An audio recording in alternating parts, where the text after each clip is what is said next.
Tell you what, officials tell us this crisis really shows no signs of stopping. Plus, now there's a warning that there is a whole cache of counterfeit fentanyl pills. They look like they've been pressed, and it almost looks like you're picking up pills that look exactly like the real deal. Hope really does mean a lot to people. Lindsay Arrington, founder of Hope Soldiers, prepares merchandise used to raise money for her nonprofit that she says has pulled 100 people out of addiction in the past decade. Her weapon is hope.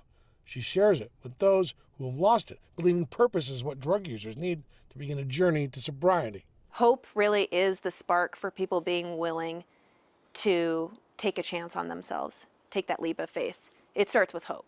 But she says addiction today looks different compared to when she started her own journey. She says fentanyl is all but everywhere, and says the users she meets end up using more and more to feel a high that lasts shorter than others. 30 and 50 pills a day.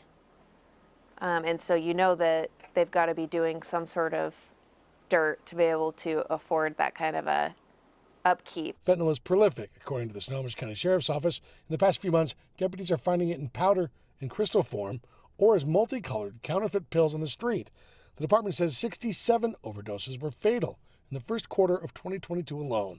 Plus, experts say treatment providers are seeing more users dependent on fentanyl than anything else. Most of the people they see are coming in are dependent on fentanyl. No longer heroin, no longer pharmaceutical type opiates, but illicitly manufactured fentanyl. It now is the predominant opioid we're seeing.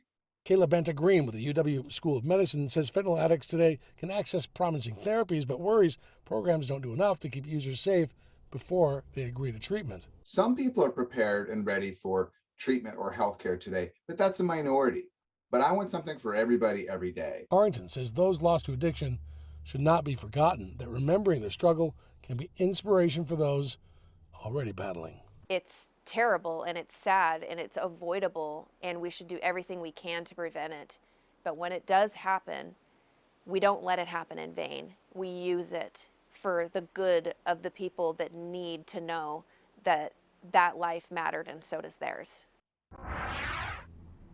So coming up next week on Wednesday, neighbors will be gathering for the 6th annual A Night to Remember, a Time to Act memorial. It's there to recall the hundreds of lives that have passed from addiction here in this local community. There's also a resource scheduled for 5 p.m.